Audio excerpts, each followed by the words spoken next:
आधा तेरा इश्क आधा मेरा, जैसे हो पूरा चंद्रमा। तो गाइस फिर से आई एम बैक। तो क्या चल रहा था, फॉग ही चल रहा है बाहर में, तो फॉग फॉग चल रहा है एकदम, बहुत ज़्यादा ही फॉग चल रहा है। कल के लेक्चर में क्या चल रहा था, आइए देखते क्या चल रहा था। तो कल हम लोग बेसिकली मैनेजमेंट देख रहे थे। कल के स्लाइड में मैनेजमेंट में हम लोगों ने क्या क्या देखा था, जल्दी से आप लोग बताएंगे। सिर्फ गाने ही मत सुनो, क्वेश्चन के आंसर भी दो। क्या क्या देखा था जल्दी बताओ। कहाँ से स्टार्ट किया था हम लोगों ने मैनेजमेंट, कौन सा ब्लॉकर, कौन सा S2 ब्लॉकर, सही बताया। देन उसके बाद क्या देखा था, प्रोटॉन पंप इनहिबिटर, हाँ सही बोला। देन उसके बाद एंटासिड। चलो इतनी चीज़ें हम लोगों ने कवर कर ली। ये चीज़ें थी जो कि आपको रिलीफ दिला रही थी, किससे, पेन से, इरिटेशन से। अब देखो, अब जो है नंबर 4 पे हम लिखते हैं एंटीबायोटिक्स की थेरेपी, मतलब कंबाइंड थेरेपी चलती है। लिखो एंटीबायोटिक्स किसके लिए, for H. Pylori, H. Pylori, वो नहीं, सिर्फ पाइलोरी, वो वाला नहीं जो समझ रहे हो, हाँ H. Pylori, H for Helicobacter, और पाइलोरी तो पाइलोरी है, ये ग्राम निगेटिव होता है, पता ही है आप लोगों को, बता रखा है। ठीक है, तो देखो इसमें 2 तरीके की थेरेपी होती है। एक, सबसे पहले देखो हम लोगों ने क्या क्या देख लिया।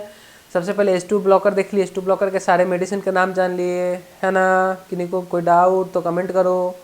उसका proton pump inhibitor, proton pump inhibitor का भी सारा कंपोजिशन का नाम जान लिया, कौन कौन से होते हैं, पेंटोप्राजोल, ओमेप्राजोल, है ना, जोल वाले, रामेप्राजोल। उसके बाद फिर हम लोगों ने क्या देखा, एंटासिड भी देखा। एंटासिड भी 4 तरह के देखे, है ना। तो वो सारे हम लोगों ने अच्छे से डील कर लिया। अब उसका और भी ट्रीटमेंट क्या क्या किया जाता है, ये तो आपका है कि पेन को रिलीफ कराने के लिए या HCl का सिक्रेशन को कम कराने के लिए, एक ट्रीटमेंट ये हो गया। अब दूसरा ट्रीटमेंट है कि जो इन्फेक्शन है, अब उसको कैसे कंट्रोल करें। मान लो आपने HCl के सिक्रेशन को रोक दिया, कोई स्टमक में HCl का सिक्रेशन हो रहा है जो कि बार बार इरिटेट कर रहा है म्यूकोसा को, बार बार वो वहाँ पे जो ये क्या बोलते हैं, जो परफोरेशन है वहाँ पे जो अल्सर है उसको हील नहीं होने दे रहा है, कौन, HCl। तो उसको रोकने के लिए हमने क्या किया, गैस की दवा दी, जो आप कोई भी ले सकते हो, पेंटोप्राजोल या रेनिटिडीन कौन सा, H2 ब्लॉकर, हिस्टामिन ब्लॉकर से आते हैं। तो कोई भी अब ग्रुप, कोई भी ग्रुप यूज़ कर लो। अगर मान लो आप लोग नाम से फैमिलियर नहीं हो पा रहे हो तो धीरे धीरे नाम सुनते सुनते आप लोग फैमिलियर हो जाओगे इस चीज़ से, इसलिए परेशान नहीं होना है। ठीक है, तो अभी क्या बात बोल रहे थे हम लोग, हाँ, कि अगर मान लो आपका जैसे स्टमक में अल्सर हो गया तो उसको ठीक करने के लिए सबसे पहले क्या करेंगे हम लोग, पहले क्यों गैस का दवा खाते हैं, पहला स्टेप, क्योंकि क्या होता है कि जो आपका अल्सर है वो नेचुरल तरीके से भी हील हो सकता है, लेकिन उसको हील होने से कौन रोक रहा है, ये HCl, कौन, HCl जो सीक्रेट हो रहा है। तो उसी HCl को स्टॉप करने के लिए क्या करते हैं हम लोग, H2 ब्लॉकर या प्रोटॉन पंप इनहिबिटर, दोनों को यूज़ करते हैं, है ना। एंटासिड जो होता है, एंटासिड का क्या काम है बताया था मैंने आपको, क्या करता है एंटासिड, अल्कलाइन नेचर कर देता है। जो एसिड अगर स्टमक में प्रेजेंट है तो उसको क्या करेगा, बाहर से आप अल्कलाइन ले रहे हो, मान लो एसिड का स्टमक का pH 2 है, बाहर से आप 10 pH वाला कोई सब्सटेंस इंटेक कर रहे हो तो स्टमक का pH बैलेंस होगा कि नहीं होगा, है ना। तो वो चीज़ मैंने बताया था, सब चीज़ आपको एकदम रियल लाइफ बेस्ड एग्जांपल पे देख के बताया था। चलो, तो अब वो तीनों थेरेपी हो गई सिर्फ HCl के लिए, HCl के सिक्रेशन को न्यूट्रलाइज करने के लिए, HCl के सिक्रेशन को रोकने के लिए। अब जो थेरेपी हम लोग देखेंगे एंटीबायोटिक्स, ये 2 तरह के होते हैं। एक तो ट्रिपल थेरेपी, पहला देखो ट्रिपल थेरेपी, ट्रिपल थेरेपी ये किट होता है, इसका दवा साथ में चलता है, ठीक है। ट्रिपल थेरेपी, देखो इसमें 3 कंपोजिशन रहेंगे, कौन कौन रहेंगे, देखो एक तो पहले गैस का दवा, ट्रिपल थेरेपी एंटीबायोटिक्स के साथ कौन सा है, एस्मोप्राजोल मैंने बताया था एक आपको, एस्मोप्राजोल कौन है, ये प्रोटॉन पंप इनहिबिटर है ना।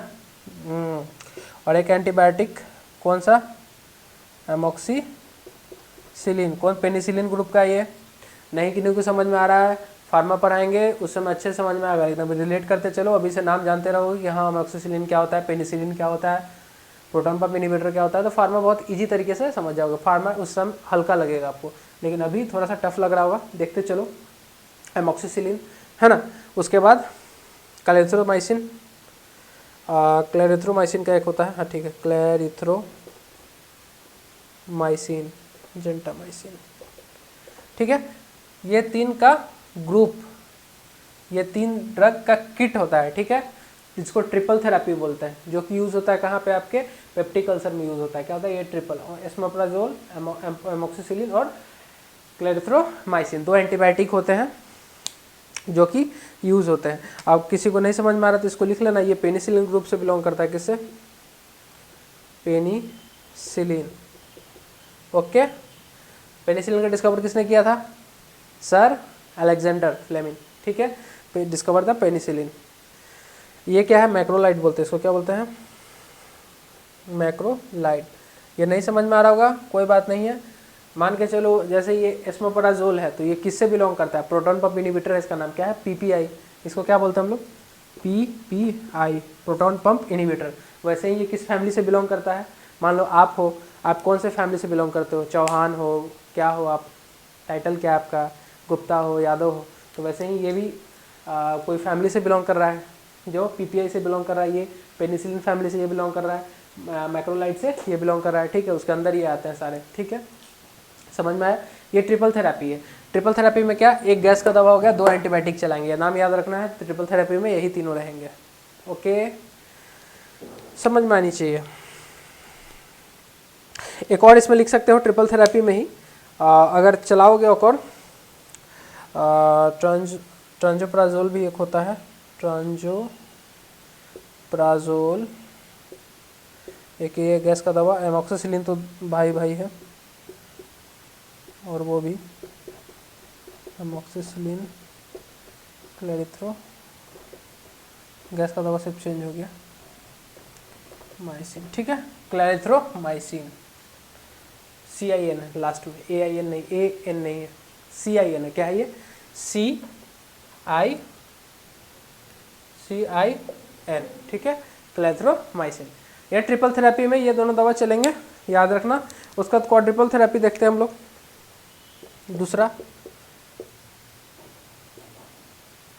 क्वाड्रिपल, नाम में क्या है, क्वाड, क्वाड मतलब,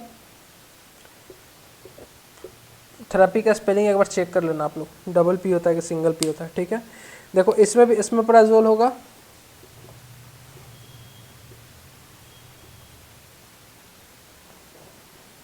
ड्रग ऑफ चॉइस की बात कर रहे हैं, इसमें एक ऐड हो जाता है क्या, मेट्रिंडाजोल, मेट्रिंडाजोल और टेट्रासाइक्लिन, टेट्रासाइक्लिन,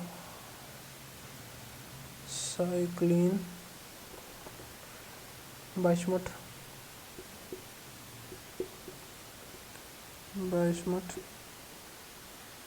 सबसैलिसाइड, सैलिसाइलेट,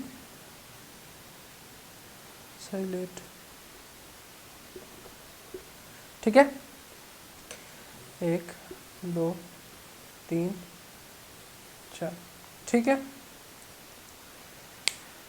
देखो क्वाड्रिपल थेरेपी, क्वाड्रिपल थेरेपी मतलब 4 दवा, 4 दवा में कौन कौन रहेगा, एस्मोप्राजोल तो याद ही रखना है, गैस का दवा, ठीक है, जो कि क्या करेगा, HCl के सिक्रेशन को बंद कराएगा, ठीक है, HCl का सिक्रेशन कम कराएगा या बंद कराएगा बोल सकते हो हम लोग। मेट्रिंडाजोल, ये देखो मेट्रिंडाजोल एक ऐसा एंटीबायोटिक है जो कि ये बेसिकली सूटेबल रहता है किसके लिए, इंटेस्टाइन के लिए। तो मान लो इंटेस्टाइन डुओडेनम में भी अल्सर हो सकता है, मान लो डुओडेनल अल्सर में, डुओडेनल अल्सर ही सबसे खतरनाक होता है, वो जल्दी ठीक नहीं होता है, तो ये बेस्ट सूटेबल एंटीबायोटिक है इंटेस्टाइन के लिए। मान लो इंटेस्टाइन में कोई तरह का इन्फेक्शन हो गया, कोई भी बैक्टीरिया का, या कोई बैक्टीरिया बेसिस बैक्टीरिया पे ही काम करेगा ये, बैक्टीरिया या फंगल, मान लो कोई इन्फेक्शन हो गया तो उसमें मेट्रिंडाजोल हम लोग दे रहे हैं। जोल लगा इसका मतलब ये मत सोचना कि सिर्फ फंगस में ये काम आएगा, जोल वाला फंगस में नहीं काम आता हर जगह, है ना। तो टेट्रासाइक्लिन हो गया, टेट्रासाइक्लिन क्या हो गया, सबसैलिएट, सबसैलिएट का क्या काम है, देखो मान लो कहीं पे भी परफोरेशन हो गया, छेद हो गया, ठीक है, कहीं पे भी अल्सर में, आपके स्टमक में या आपके स्मॉल इंटेस्टाइन में, तो वहाँ पे जाके ये क्या कराएगा, हील कराएगा। सैलिसाइट क्रीम सुना है आप लोगों ने, स्किन पे यूज़ होता है, वही चीज़ है। ये हिल कराता है, ठीक है, इंटरनल में जाके अपना अंदर यही पेप्टिक अल्सर से, ठीक है।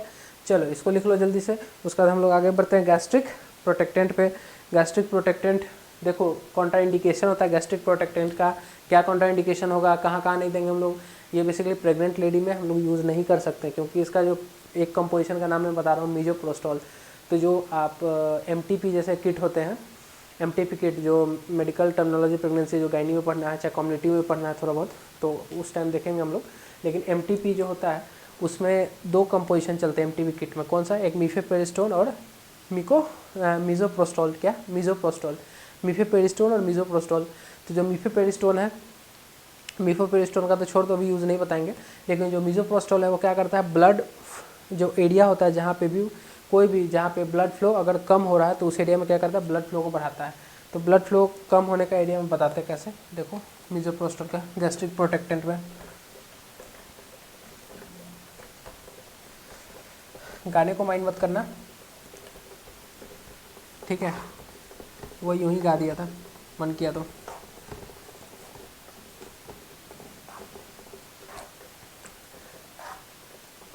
थोड़ा सा इंटरेस्टिंग बनाना है कंटेंट को क्योंकि बोर नहीं होना है सब, ठीक है।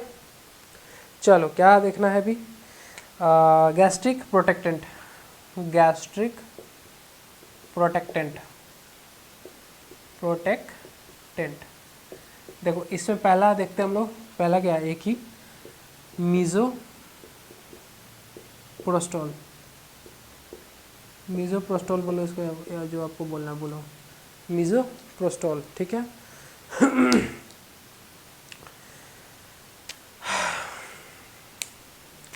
मीजोप्रोस्टॉल, ठीक है। पहले देखो समझो क्या क्या फंक्शन है इसका। देखो ये है हमारा stomach, okay, are you okay with stomach, yes और not, do comment in the comment section. देखो ये हमारा म्यूकोसा है, क्या है, मान के चलो म्यूकोसा है। अब इस म्यूकोसा में क्या होगा, इंटरनल लेयर को म्यूकोसा बोलते हैं।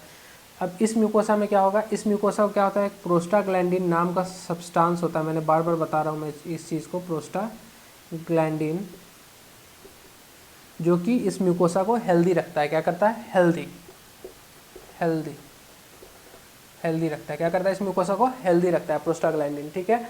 अब इस प्रोस्टाग्लैंडिन जो कि म्यूकोसा को हेल्दी रख रहा है, तो होता क्या है कि आप एक्सेसिव यूज़ ऑफ स्टेरॉयड या एनसेड्स, अगर ज़्यादा एनसेड्स का यूज़ करते हो, एनसेड के केस में लेके चल रहे हैं हम लोग, एनसेड अगर ज़्यादा यूज़ करते हो तो एनसेड ज़्यादा यूज़ करोगे तो क्या होगा, जो ये एनसेड का साइड इफेक्ट होगा, ये प्रोस्टाग्लैंडिन को हार्म करेगा। जैसे ये प्रोस्टाग्लैंडिन हार्म हुआ, अब म्यूकोसा को तो हेल्दी रखने वाला कोई है नहीं, क्या है, यूज़ ऑफ एनसेड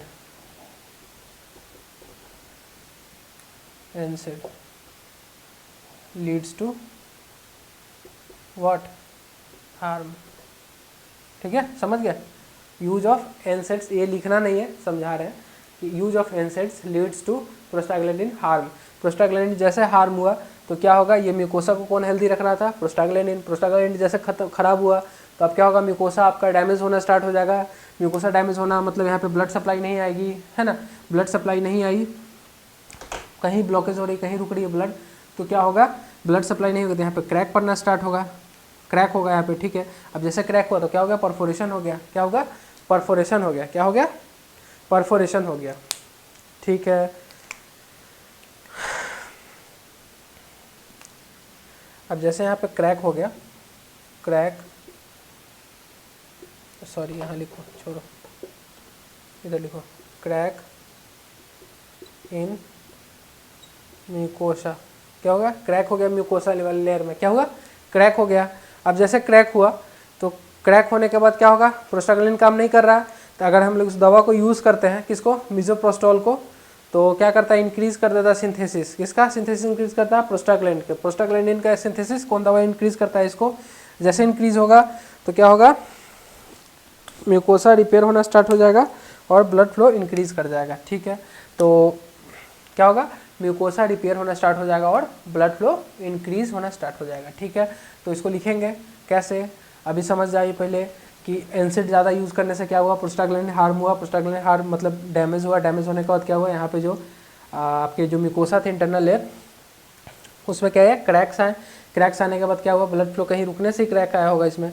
अब क्रैक आया तो क्या करेंगे हम लोग, इस दवा को यूज़ करेंगे मिजोप्रोस्टोल को। मिजोप्रोस्टोल जैसे कोई पेशेंट अगर लेता है, लेने के बाद क्या होगा कि प्रोस्टाग्लैंडिन को सिंथेसिस कराया जाएगा। जैसे सिंथेसिस हुआ तो फिर से यहाँ पे वापस ब्लड सर्कुलेशन चालू, धीरे धीरे ये हील भी करेगा, है ना, धीरे धीरे हील करेगा और ये क्या हो जाएगा, फिर ब्लड फ्लो को बढ़ा दिया जाएगा यहाँ पे।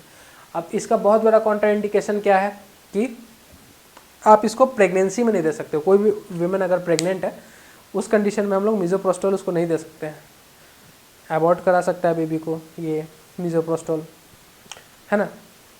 तो इस चीज़ का साइड इफेक्ट याद रखना, एडवर्स इफेक्ट, कि आप किसको नहीं दे सकते हो, किसको नहीं दे सकते हो, जो प्रेग्नेंट लेडी है उनको ये दवा नहीं दे सकते हम लोग। क्यों नहीं दे सकते हैं, क्योंकि ब्लड फ्लो को, जब ब्लड फ्लो को इंक्रीज़ करा रहा है तो क्या हो सकता है, ये अबॉर्ट भी करा सकता है बेबी को। अबॉर्ट कराता क्या है, एक MTP किट देखना, अभी सर्च करके देखना थोड़ी देर में, MTP किट, उसमें एक ये कंपोजिशन रहता है और एक ये रहता है मीफेप्रेस्टोन, मीफेप्रेस्टोन, ये दो कंपोजिशन रहते हैं उसमें, ठीक है। ये इसमें आप बहुत तरीके से इस टैबलेट को ले सकते हो। अगर अबॉर्ट कराना है किसी पेशेंट को ओरली भी ले सकते हो, वाजाइनली भी इसको इंसर्ट कर सकते हो। अगर मान लो आपका अगर इंटेस्टाइन में अगर अल्सर है तो आप एनली भी, एनल रूट से भी इसको डाल सकते हो, है ना। तो ये बहुत ही मल्टीटास्किंग ड्रग है, ठीक है, लेकिन संभाल के यूज़ करना है इसको। कॉन्ट्रा इंडिकेशन क्या है इसका, don't use in pregnant woman या pregnant, don't use in pregnancy लिख सकते हो। चलो ठीक है, इसको मिटा दें। चलो अब लिखना चालू करो, मिटाने के बाद समझ में आ रहा है, ज़रूर समझ में आना चाहिए, जहाँ नहीं समझ में आए पूछा करो।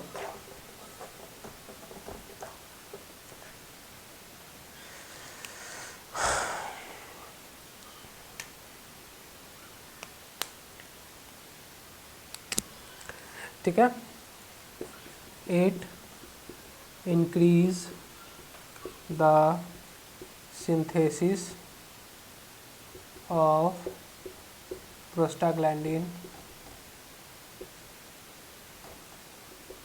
प्रोस्टाग्लैंडिन का क्या कर रहा है, सिंथेसिस इंक्रीज कराएगा, तो क्या होगा, ब्रैकेट में लिख दो, increase of blood flow, blood flow को इंक्रीज कर देगा, ठीक है। उसका दूसरा लाइन लिखो, सिंथेसिस प्रोस्टाग्लैंडिन हो गया, इंक्रीज करेगा। एक काम कर सकते हैं, it increase the synthesis of prostaglandin which is increase, इसको छोड़ दो, इसको आगे वाले लाइन में लिखते हैं, रुको, इट इंक्रीज प्रोस्टाग्लैंडिन मत लिखना अभी, रुको, it increase the synthesis of prostaglandin, लिखो, विच हेल्प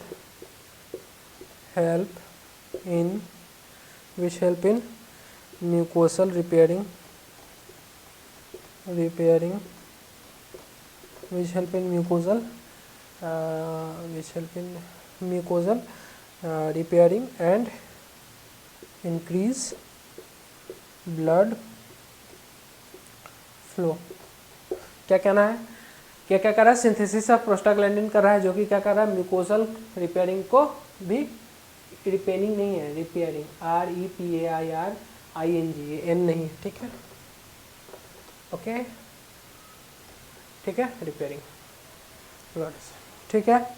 कॉन्ट्रा इंडिकेशन बड़े प्यार से लिख लेना, मोहब्बत से, नीचे में बड़े बड़े अक्षरों में, कॉन्ट्रा इंडिकेशन, सीधा एक ही वर्ड लिखना, प्रेगनेंसी। क्या लिखना, प्रेगनेंसी, खुशखबरी वाली माहौल, उसमें यूज़ नहीं करनी होती है ये तो पता चलेगी खुशखबरी देने जाओ, लंका लग जाए फिर। चलो लिखो जल्दी से इसको, लिख लिया। चलो अब देखो, गैस्ट्रिक प्रोटेक्टेंट हो गया जिसमें मिजोप्रोस्टोल देख लिया। अब इसका लास्ट देखते हैं, इसके बाद मिजोप्रोस्टोल के बाद एक ऐड करा ही देते हैं इसमें। सोच रहे थे कि नहीं लिखा है, ये 1 था, ये 1 लिख लेना, उसका नंबर 2 लिखेंगे फिर। चलो कौन सा, सॉरी कौन सा,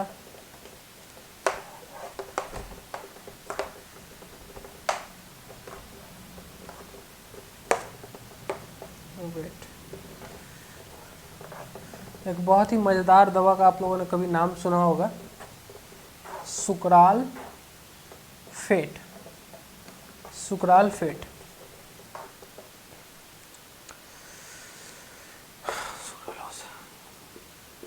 सुकराल फेट। इससे पहले क्या देखा, मिजोप्रोस्टल देखा, अब क्या देखेंगे, सुकराल फेट। ये सुकराल फेट काम कैसे करता है, अब ये मत बोलना प्लीज़ आप लोग के मार्ट साहब एकदम लगता है फार्मेसी में घुस गए हो आप।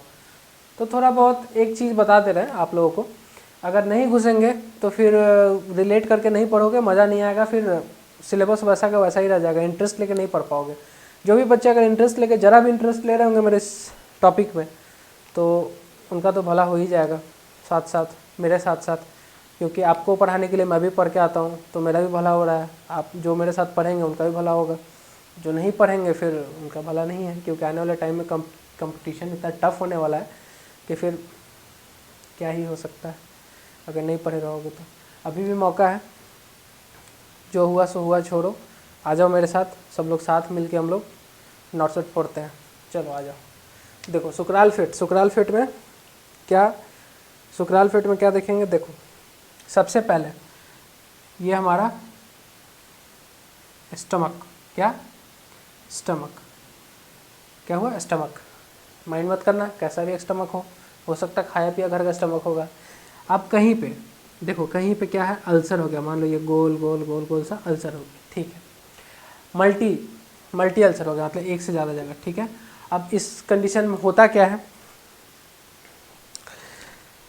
कि आप इस सुकराल फेट को अगर किसी पेशेंट को देते हो तो क्या होता है कि बाकी यहाँ जहाँ डैमेज है, मान लो दो जगह यहाँ, एक जगह यहाँ डैमेज है, ठीक है, मान के चला एक जगह यहाँ डैमेज है, फिर एक जगह इधर डैमेज है, फिर एक जगह यहाँ डैमेज है, ऐसे 3 डैमेज मान के चलो, ठीक है, 1 2 3, ठीक है, ये 3 जगह डैमेज है, मान के चले हम 3 जगह क्या है, अल्सर है। अब इस 3 जगह में क्या होगा कि बार बार जो एचसीएल का सिक्रेशन होगा हमेशा इसमें टच होगा, तो क्या होगा, आपको प्रॉब्लम होगी, आपको जलन होंगी, है ना, इरिटेशन होंगी। तो सुकराल फेट कैसे उसका मैकेनिज्म देखेंगे कैसे, इसको जब पेशेंट को देते हैं, जैसे कोई पेशेंट इसको लिया, ये मान लो एचसीएल है, इसमें टच हो रहा है, पेन हो रहा है, ठीक है, ये मान लो एचसीएल है, ठीक है। अब जैसे कोई पेशेंट इसको लिया तो क्या करेगा, लेने के बाद उस पर जाकर कवरिंग बनाएगा, क्या सुकराल फेट एक कवरिंग बनाएगा, क्या कवरिंग ऑन अल्सर, कवरिंग बनाएगा अल्सर पे। अब जैसे कवरिंग बन गया अल्सर पे तो क्या होगा,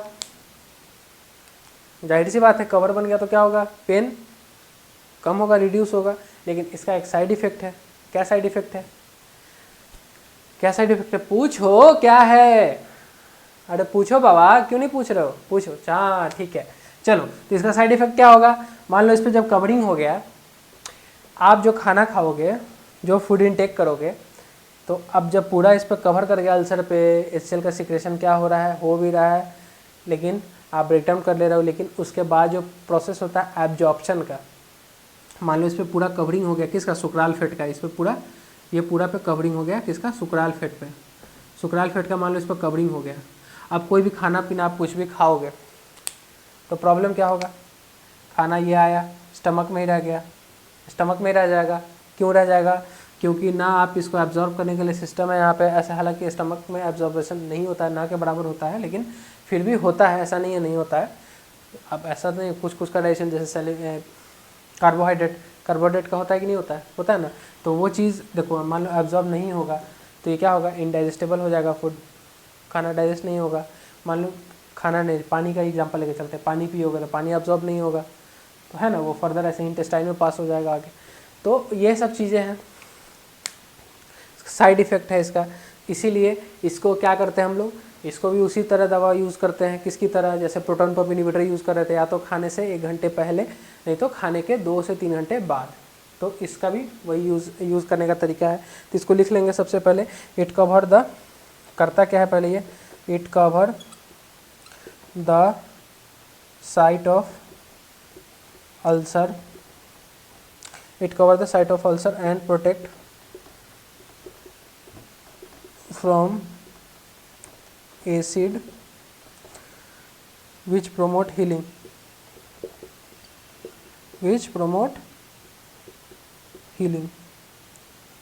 healing को क्या करता है, ये promote करता है and reduce pain, ठीक है।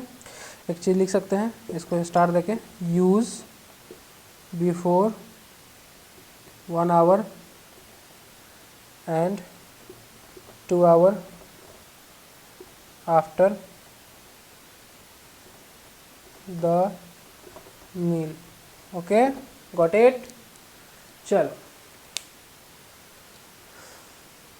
बिफोर में ई होगा, सॉरी चेक कर लेना, बताते रहना, मार्च साहब थोड़ा सा हैंग होते रहता है दिमाग। ठीक है, लिख लिया?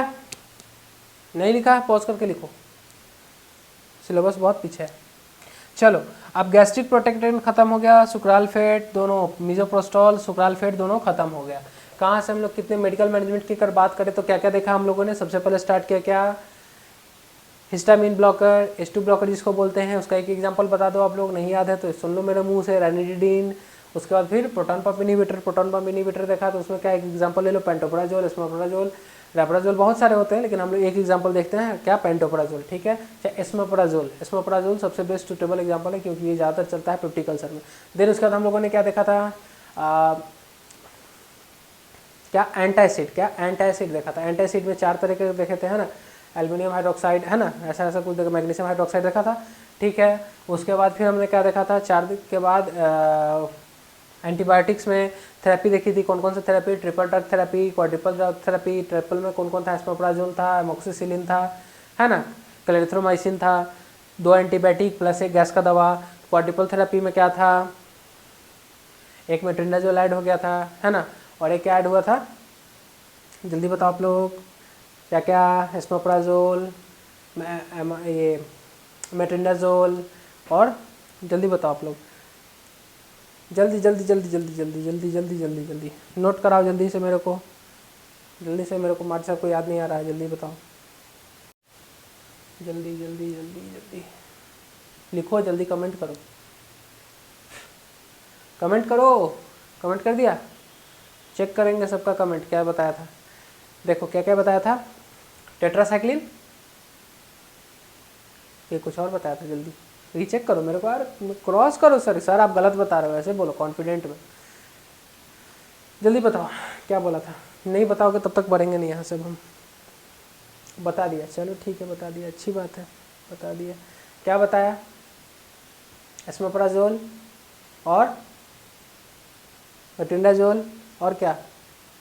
टेट्रासाइक्लिन और बिस्मुथ सबसैलिसेट या सब सैलिसिएट, आप जो बोलो, जैसे बोलो उसको, जो जैसे प्रोनाउंस करो, आपकी मर्जी, it's totally depend upon you what you pronounce. Okay, let's move on to what. अब देखो मेडिकल मैनेजमेंट हम लोगों ने पूरा निपटा दिया। अब देखो क्या, देखो अब सारा मेडिकल मैनेजमेंट कंप्लीट हो गया। जो दवाई खिला सकते थे पेशेंट को खिला दी। अगर पेशेंट फिर भी नहीं ठीक हो रहा है, अब इसके बाद किधर बढ़ेंगे हम लोग? आप किधर बढ़ेंगे? मेडिकल मैनेजमेंट कंप्लीट तो क्या आप कायरोप्रैक्टर को बुलाएंगे? कायरोप्रैक्टर क्या कर लेगा उसमें?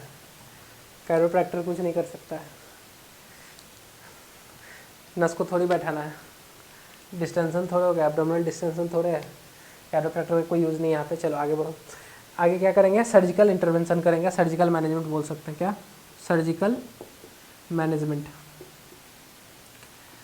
सर्जिकल मैनेजमेंट किसको बोलते हैं? नाम में ही है क्या? Surgical management. अब देखो इसमें बहुत कुछ बताने को है, प्री ओपी, पोस्ट ओपी, ठीक है, पेरी ऑपरेटिव, पोस्ट ऑपरेटिव, तो इसको अभी नहीं बताएंगे, मतलब उतना डिटेल में। अभी सिर्फ जान लेना है कि सर्जिकल मैनेजमेंट, बाकी जो पढ़ाएंगे हम आपको फंडामेंटल में प्रॉपर एक टॉपिक ही बताएंगे सारा। अब फंडामेंटल हम स्टार्ट करने वाले हैं आज कल में, एकदम हम अच्छे से स्टार्ट करने वाले हैं, घबराना नहीं है, बस बहुत अब स्लो हो गया थोड़ा सा, अब नहीं भी तो अगर एनाटॉमी फिजियोलॉजी डेली वीडियो नहीं है तो फंडामेंटल का कोशिश रहेगा कि आए वीडियो, ठीक है। तो सर्जिकल मैनेजमेंट में क्या देखेंगे हम लोग, स्टार्ट करते हैं सर्जिकल मैनेजमेंट। देखो सबसे पहला वेगोटॉमी, क्या वेगोटॉमी, वेगो मतलब वेगस नर्व, वेगस नर्व को क्या करना, काट देना, वेगोटॉमी। उसके बाद टोटल गैस्ट्रेक्टॉमी, पूरा पेट ही काट के हटा देना, ट्रेक्टोमी। पहला वेगोटॉमी, दूसरा टोटल गैस्ट्रेक्टॉमी। देखो पहला पहला क्या है, वेगोटॉमी, दूसरा टोटल गैस्ट्रेक्टॉमी, और तीसरा गैस्ट्रिक रिटेंशन, गैस्ट्रिक रिटेंशन या उसका दूसरा नाम पहले लिख लो, gastric retention, gastric resection, gastric sorry dissection, ठीक है, रिसेक्शन, गैस्ट्रिक रिसेक्शन।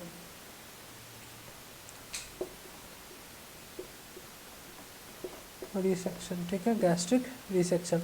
तीन हो गए, कौन कौन, वैगोटॉमी, टोटल गैस्ट्रिक्टॉमी और गैस्ट्रिक रिसेक्शन। उसके बाद फिर सब टोटल होता है एक, और एक पायरोप्लास्टी, सब टोटल,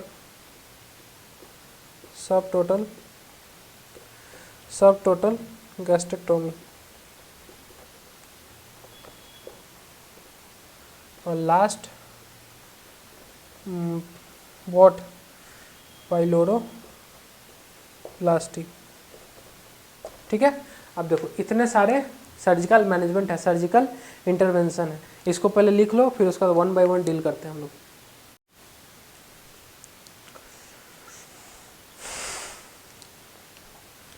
पहला हेडिंग दे दो, क्या, वेगोटॉमी, क्या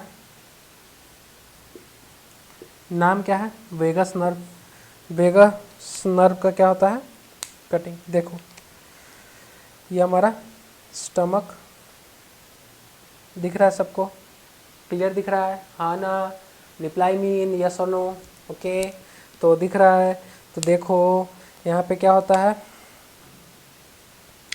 एचसीएल का सिक्रेशन होता है ना। वेगस नर्व क्या होता है यहाँ पे प्रेजेंट होता है, क्या होता है, वेगस नर्व, ठीक है। देखो पैरासिम्पैथेटिक नर्वस सिस्टम सप्लाई जो करता है पीएसएनएस, क्या कराएगा, ज़्यादा सप्लाई करेगा तो एचसीएल का सिक्रेशन क्या होगा, बढ़ जाएगा, सिक्रेशन ऑफ एचसीएल इंक्रीज, जैसे इंक्रीज करेगा किसका, एचसीएल ऑफ सिक्रेशन का, है ना, तो फिर प्रॉब्लम कराएगा अल्सर में। क्यों हो रहा है, वेगस नर्व के कारण हो रहा है। वेगस नर्व क्या करा रहा है, पैरासिम्पैथेटिक नर्वस सिस्टम से क्या करा रहा है, इसको ये स्टिमुलेशन करा रहा है, स्टिमुलेट करके क्या करा रहा है, सिक्रेशन को बढ़ा रहा है। तो वेगस नर्व को क्या किया जाएगा, सिलेक्टिवली कटिंग किया जाता है। पूरा वेगस नर्व को काट देंगे तो एचसीएल का सिक्रेशन ही पूरा खत्म हो जाएगा, लेकिन पूरा खत्म नहीं करना हम लोगों को। क्यों नहीं खत्म करना है, क्योंकि फर्दर खाना भी तो खाना है, फिर डाइजेस्ट कैसे होगा, खत्म कर देंगे पूरा।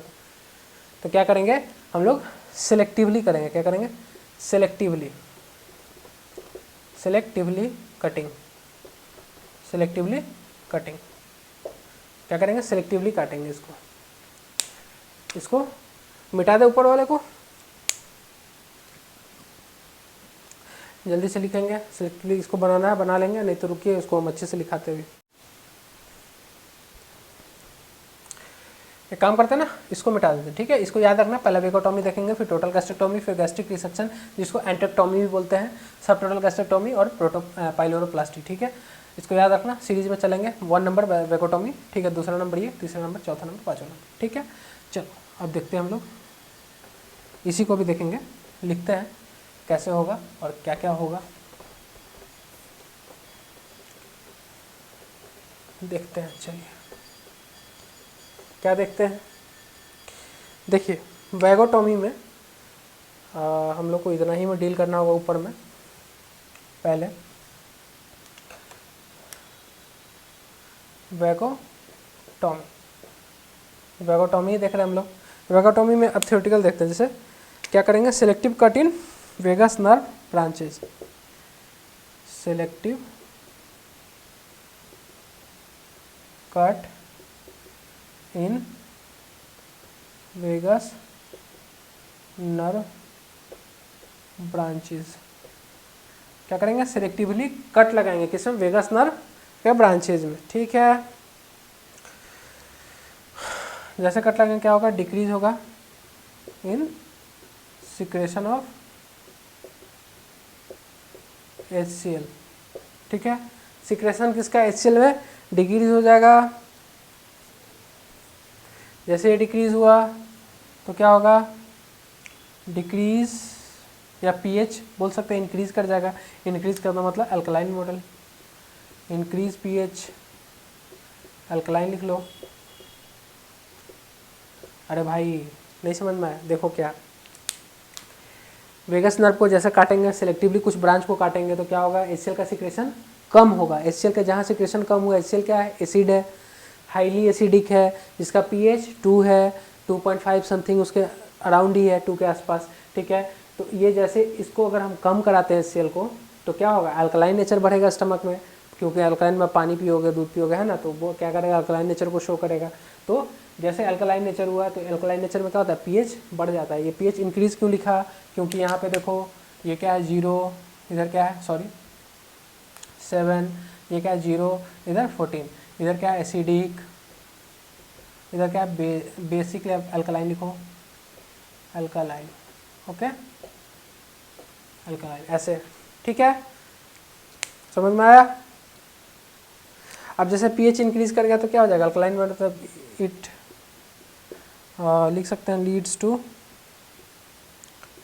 To healing and reduce pain. ठीक है, चलो इसको जल्दी से लिख लोगे सब। वैगोटॉमी का ही पहला सर्जिकल प्रोसीड्योर है, कैसे होता है, क्या करते हैं, पैरासिम्पैथेटिक नर्वस सिस्टम क्या करेगा, स्टिमुलेट करता है किसको, वेगस नर्व है, वेगस नर्व क्या करेगा, सिक्रेशन को बढ़ाएगा किसका, HCl का। जैसे HCl इसका क्या करेंगे, वेगस नर्व को काट के थोड़ा बहुत हटाएंगे, ज़्यादा जहाँ सिक्रेशन करा रहा है तो सेलेक्टिवली कट करना होगा, जो ज़्यादा सिक्रेशन करा रहा हो, काज से ज़्यादा जो काम कर रहा है उसको गोली मार दो, तो वही करेंगे, काट के हटा देंगे उसको। क्या करेंगे, सेलेक्टिवली कट लगाएंगे, जो भी कुछ हर कोई पूरे वेगस नर्व को नहीं काटेंगे, पूरे काट दिया तो फिर डाइजेशन गया आपका स्टमक का, तो सिलेक्टिवली कट करेंगे। ठीक है, जैसे कट किया तो क्या होगा, डिक्रीज हो जाएगा क्या, सिक्रेशन ऑफ HCl का सिक्रेशन डिक्रीज हुआ तो क्या होगा, आप मान लो कहीं पे भी एसिड कम कर दोगे क्या होगा, अल्कलाइन नेचर बढ़ेगा, तो क्या होगा, इंक्रीज pH, अल्कलाइन बढ़ जाएगा, pH अल्कलाइन ऑफ स्टमक लिख दो, ऑफ स्टमक। उसके बाद क्या होगा, it leads to healing and reduce pain. ठीक है, चलो इसको जल्दी लिख लो वेगोटॉमी को, जल्दी से।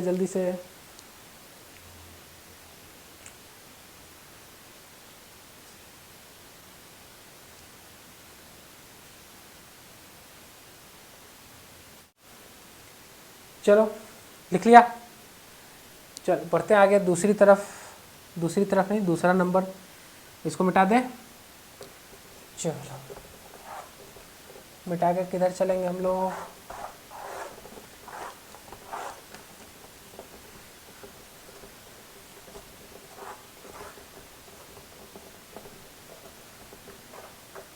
अब देखो क्या देखना है।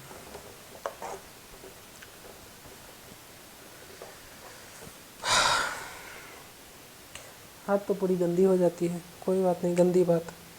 अब देखो, पहला वेगोटॉमी, दूसरा टोटल गैस्ट्रेक्टॉमी। क्या, गैस्ट्रेक्टॉमी सिंपल है, सबसे सिंपल है। क्या सिंपल है, ये हमारा, ठीक है ना। अब टोटल गैस्ट्रेक्टॉमी क्या कहता है, गैस्ट्रेक्टॉमी, गैस्ट्रिक किसको बोलते हैं, गैस्ट्रिक याद रखना है, जे शेप से गैस्ट्रिक। तो क्या होगा, इसको यहाँ से काटेंगे, यहाँ से काटेंगे, ठीक है, और दोनों को इसको काट के, ऐसा नहीं है कि मतलब ये कर देंगे, बाईपास बनाएंगे, लेकिन इसको यहाँ से जोड़ देंगे। ठीक है, इसको काट के रिमूव नहीं किया जाता है, काट के वहीं पे रखा जाता है। लेकिन जैसे ये तो यहाँ रहेगा ही, ठीक है, ये अटैच रहेगा, इसको यहाँ से नहीं काटेंगे, मान के चलो। कहने का मतलब ये तो आपका अटैच रहेगा ही डोडेनम से, एक कहीं पे फर्दर कट लगाएंगे जो इसको जोड़ेंगे, क्या इसको डायरेक्ट इससे जोड़ देंगे आपको फूड पाइप को, ऐसा ऐसा है, ठीक है। मतलब ये बीच में स्टमक रीजन गायब हो जाएगा। स्टमक पाइलोरस के बाद जस्ट जो जोड़ना में जहाँ स्टार्ट होता है उससे डायरेक्ट जोड़ देंगे उसको। तो क्या होगा, जो गैस्ट्रिक में कोई भी फूड का कंटेंट नहीं जाएगा, वहाँ से सिर्फ जो भी सिक्रेशन होंगे एसीएल के वो डायरेक्ट कहाँ आएंगे, डोडेनम में आएंगे, और बाकी जो फूड तो आ ही रहा है, डायरेक्ट बाईपास कर दिया हमने। तो ये क्या होता है, टोटल गैस्ट्रेक्टोमी में होता है, complete removal of stomach, complete, समझ में आया, removal of stomach. Okay okay okay. तीसरा देखो, गैस्ट्रिक रिसेक्शन,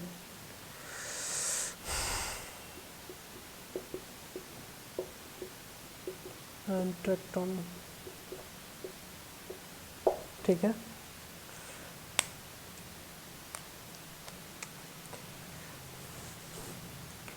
क्या देखा इसमें, क्या करा है, फिर से समझ लो एक बार। इसोफेगस को डायरेक्ट कनेक्ट कर दिया किससे, हमारे डुओडेनम से, फर्स्ट पार्ट से, पाइलोरस मान सकते हैं, पाइलोरस रीजन के जस्ट बाद कट किए, तो वो तो पाइलोरस अटैच रहेगा ही, बस इसोफेगस को काट के हम लोग जोड़ देंगे किससे, डुओडेनम वाले रीजन से।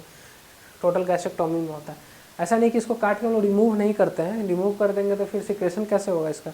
जब मैं पढ़ रहा था तो मुझे लगता था कि काट के हटा देते हैं तो फिर तो प्रॉब्लम हो जाती होगी, खाना डाइजेस्ट कैसे होगा, एचसीएल का सिक्रेशन कहाँ से होगा, स्टमक में होता है, स्टमक आपने हटा दिया तो फिर डाइजेशन कैसे होगा पर्सन का। लेकिन नहीं, ऐसा नहीं होता है, इसको साइड करो, एक बाईपास बनाते हैं, फूड पाइप को डायरेक्ट डुओडेनम के फर्स्ट पार्ट से जोड़ते हैं, जोड़ने के बाद जो भी गैस्ट्रिक कंटेंट है, जो भी खाना, मतलब खाना नहीं, जो भी एचसीएल है वगैरह वगैरह, ये सब सारे सीक्रेट होकर कहाँ, डुओडेनम में आ जाते हैं, वहाँ पे अपना फंक्शन हो जाता है, ठीक है। उसके बाद देखते हैं गैस्ट्रिक रिसेशन एनाटॉमी।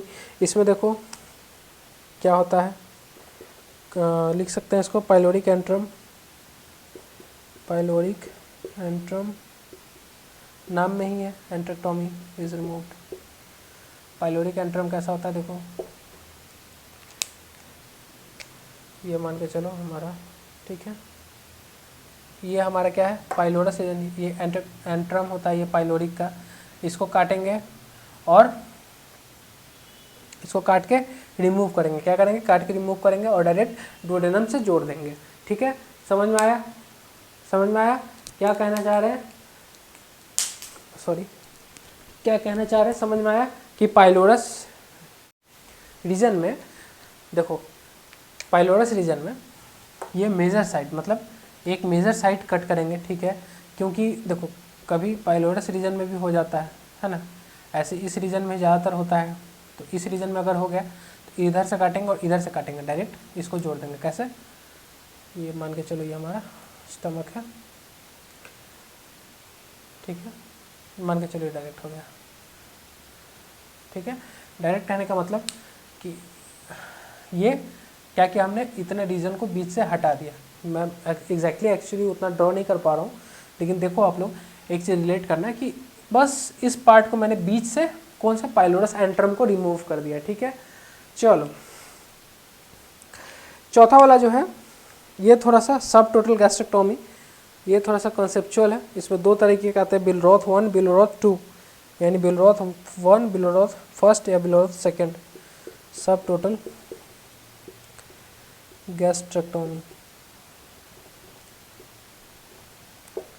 सब टोटल गैस्ट्रेक्टोमी में देखेंगे हम लोग सबसे पहले बिलरोथ फर्स्ट, बिलरोथ फर्स्ट, बिलरोथ फर्स्ट होता क्या है,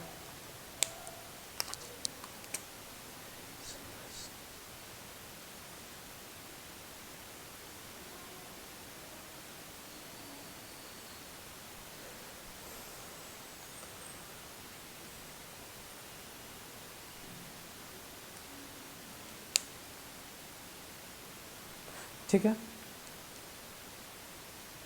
हाँ चलो आ जाओ, देखो क्या है, बिलरोथ फर्स्ट, दो कंडीशन है, एक बिलरोथ फर्स्ट है, एक बिलरोथ सेकंड है। तो अभी हम लोग सबसे पहले किसको देखेंगे, बिलरोथ फर्स्ट को देखेंगे। तो चलो, हाँ तो देखो क्या, देखो इसमें क्या, इस प्रोसीजर का क्या नाम है, गैस्ट्रो गैस्ट्रो डुओडेनोस्टॉमी।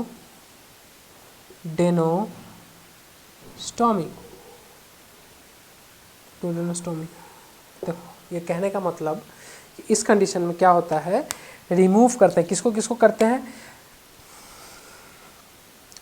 ये पाइलोरस पार्ट को रिमूव करेंगे, ठीक है, देखो मिटा रहे हैं, समझो, ये पाइलोरस पार्ट को हमने रिमूव कर दिया, उसका जस्ट बाजू फर्स्ट पार्ट ऑफ क्या होता है डुओडेनम, उसको भी रिमूव कर दिया, उसको भी रिमूव कर दिया, तो ये कैसे कनेक्शन होगा इसका, अब पूरा रिमूव ही कर दिया तो कैसे कनेक्शन होगा, ऐसे हो जाएगा मान के चलो, और बाद बाकी जो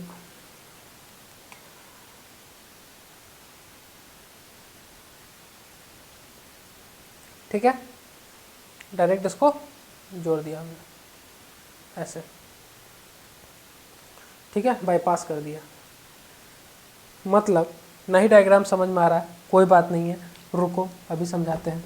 मतलब कहने का पहले लिखते रुको, क्या, रिमूव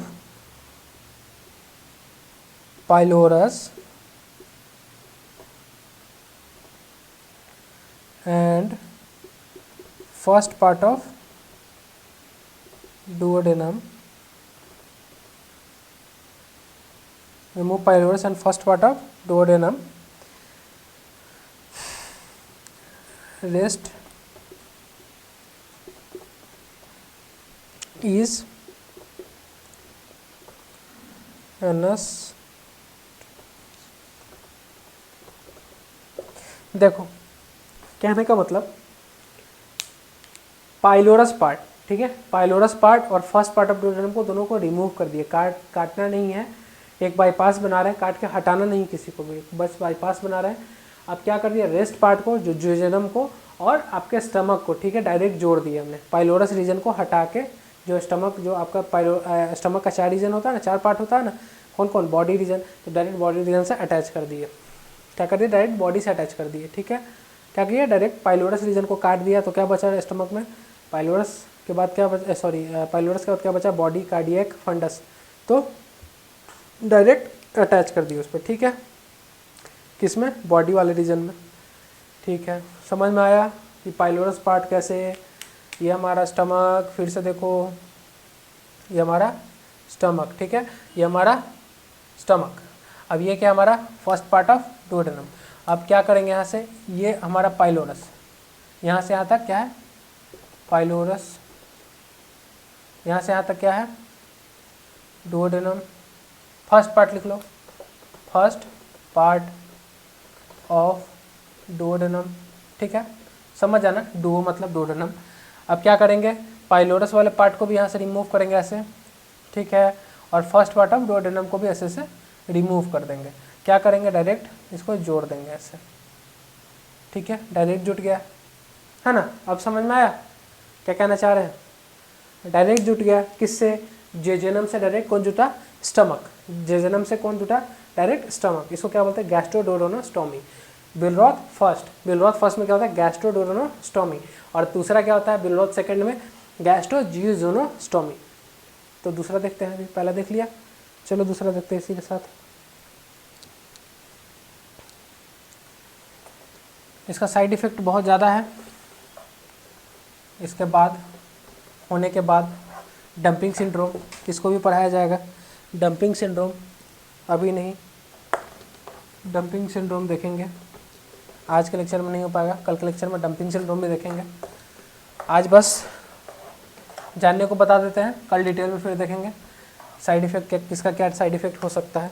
तो आज भी इतना ही रहने देते हैं, इसके बाद फिर 2 बच रहा है, पाइलोरोप्लास्टी बच रहा है, और पाइलोरोप्लास्टी के बाद इसका साइड इफेक्ट बताएंगे, जिसको डंपिंग सिंड्रोम बोलते हैं, मतलब कोई खाना खाओगे डायरेक्ट धड़ाम से गिरना नीचे, ठीक है, वो कहीं बीच में रुकने के लिए तो है नहीं, स्टमक इसका डुओडेनम का तो ख़त्म हो गया कहानी। तो ठीक है, देख लेते हैं किसका, अब बिलरॉथ सेकंड,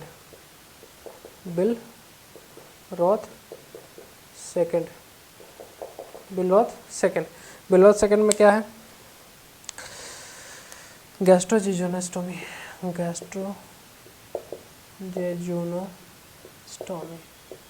गैस्ट्रोजियोनोस्टोमी, बिलरॉथ सेकेंड में क्या होता है गैस्ट्रोजेजुनोस्टोमी। इसमें क्या होगा देखेंगे, इसमें बेसिकली आओ पहले स्टमक बनाते हैं फिर से, ठीक है। ये स्टमक है, इसमें क्या होगा पाइलोरिक रीजन, क्या होगा इसमें पाइलोरिक रीजन को काटेंगे, फिर से क्या करेंगे पाइलोरिक रीजन को काटेंगे। जैसे काटे उसके बाद जैसे पाइलोरिक रीजन काटे, जो बाकी बचा कौन सा body region of stomach attach with what duodenum.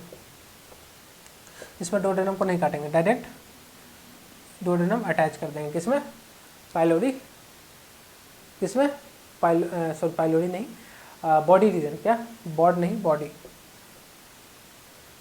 Silly mistake बताया करो, बॉडी रीजन स्टमक में क्या करेंगे डायरेक्ट अटैच कर देंगे डुओडेनम को, ठीक है। तो ये बोल रहा था फर्स्ट, इसको हम लोग लिख सकते हैं ऐसा, in this procedure stomach is, in this procedure stomach is, क्या बोल सकते हैं स्टमक इज क्या एनास्टोमोसिस मतलब जोड़ना, एनास्टोमोसिस विद जिजुनम,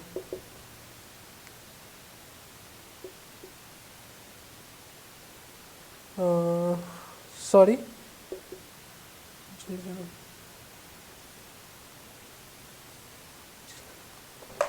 देखो क्या करेंगे, सुनो अभी एक्चुअली एक मिस्टेक हो गया, सॉरी क्या मिस्टेक हुआ देखो कि जो इसमें इस प्रोसेस में बिलरॉथ सेकेंड में गैस्ट्रेक्टोमी में, सॉरी मेरा माइंड कहीं और चल रहा है, सॉरी थोड़ा सा सिली मिस्टेक हो जाता है, लेकिन मैंने इस चीज़ को फाइंड किया और मैं अपनी गलती एक्सेप्ट कर रहा हूँ। कोई भी 100% नहीं होता है, मैं भी 100% नहीं हूँ, बस अपना एफर्ट दे रहा हूँ। तो मैंने गलती कहाँ किया देखो, नाम क्या है जियोजेनोस्टोमी, इसमें डुओडेनम एकदम जीरो मतलब रहता ही नहीं, पूरा क्लियर हो जाता है जियोजेनम।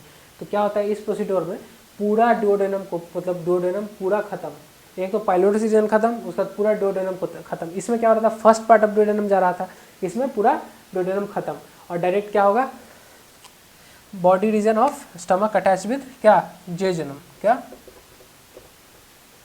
जियोजेनम से डायरेक्ट जियोजेनम से अटैच हो जाएगा, ठीक है समझ में आया। इसी कंडीशन में क्या होता है डंपिंग सिंड्रोम होता है, जो कि हम लोग देखेंगे आगे, इससे इसके बाद एक और देख लेंगे, आज नहीं देखेंगे वो कल के लेक्चर में देखते हैं, नहीं तो पाइलोरोप्लास्टी देख लेते हैं। पाइलोरोप्लास्टी क्या सिंपल है, पाइलोरोप्लास्टी देख लेते हैं, डंपिंग सिंड्रोम कल वाले लेक्चर में देखेंगे, ठीक है। तो पाइलोरोप्लास्टी आज देख लेते हैं, इसको मिटा दें, समझ में आया क्या।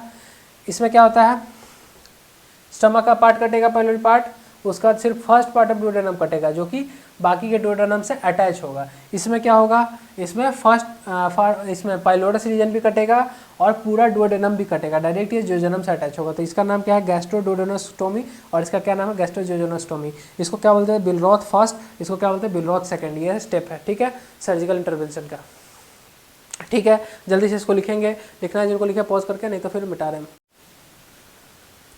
चलो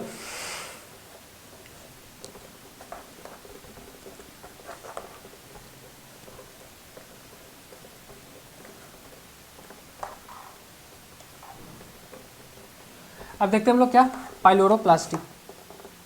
पाइलोरोप्लास्टी लास्ट स्टेप आज का, उसके बाद हम लोग देखेंगे कल। आज के लिए इतना ही रहने देते हैं, बार बार ये गिर जा रहा है, कोई बात नहीं है आ जाएगा new.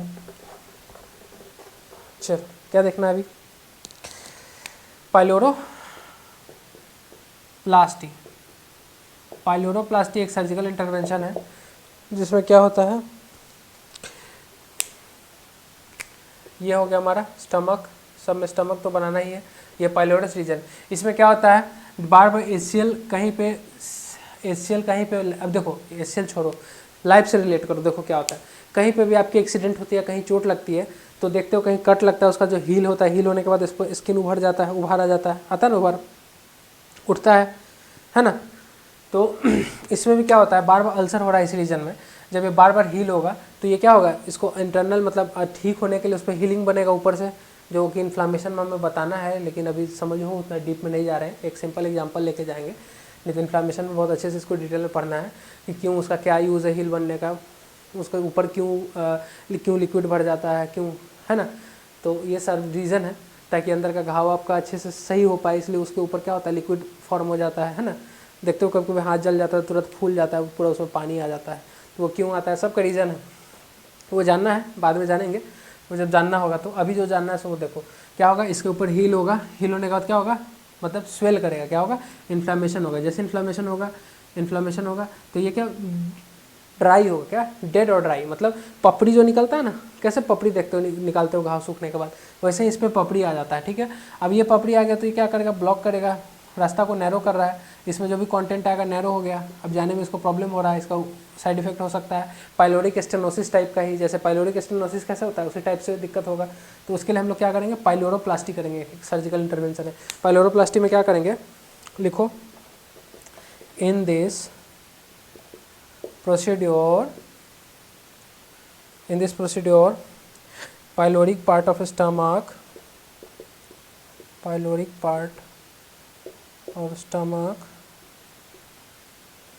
reconstruct and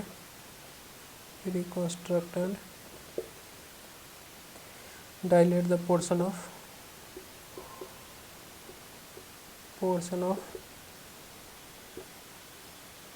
easy passage of food, ठीक है। पाइलोरोप्लास्टी बोलते हैं इसको। प्रोसीजर में क्या करते हैं, पाइलोरिक पार्ट ऑफ स्टमक है, क्या करेंगे, उसको रिकॉन्स्ट्रक्ट करेंगे, डायलेट करेंगे इस पोर्शन को, किस लिए, इजी पैसेज ऑफ फूड के लिए, तो पाइलोरोप्लास्टी होता है उसके लिए, ठीक है। समझ में आया। तो आज के लिए रहने देते इतना ही, आज का लास्ट सर्जिकल इंटरवेंशन था। अब देखो कल हम लोग डील करेंगे थोड़ा सा डंपिंग सिंड्रोम। डंपिंग सिंड्रोम किसको बोलते हैं, जो मैंने आपको बिलरॉथ फर्स्ट और बिलरॉथ सेकंड का जो साइड इफेक्ट है, वो सर्जिकल इंटरवेंशन का जो साइड इफेक्ट है, उस डिजीज कंडीशन को क्या बोलते हैं, डिजीज कंडीशन नहीं, उस कंडीशन को क्या बोलते हैं हम लोग, डंपिंग सिंड्रोम। कोई चीज़ खाओगे वो धड़ाम से नीचे गिरेगा, है ना। तो वो हम लोग कल के वाले लेक्चर में स्लाइड में डील करेंगे, ठीक है। आज के लिए बस इतना ही, रहते हैं, चलते हैं और फिर मिलते हैं आपसे। तो फिर आज के लिए काफ़ी है, मिलते हैं आपसे कल वाले स्लाइड में, कल वाले लेक्चर में। तो आज के लिए सबको हैप्पी ठंडी, सब ठंडी मनाओ आराम से रजाई में घुस के, और लेक्चर्स देखते रहो, यूँ ही हंसते रहो, मुस्कुराते रहो, मेरा देखते रहो मेरा channel next to next level.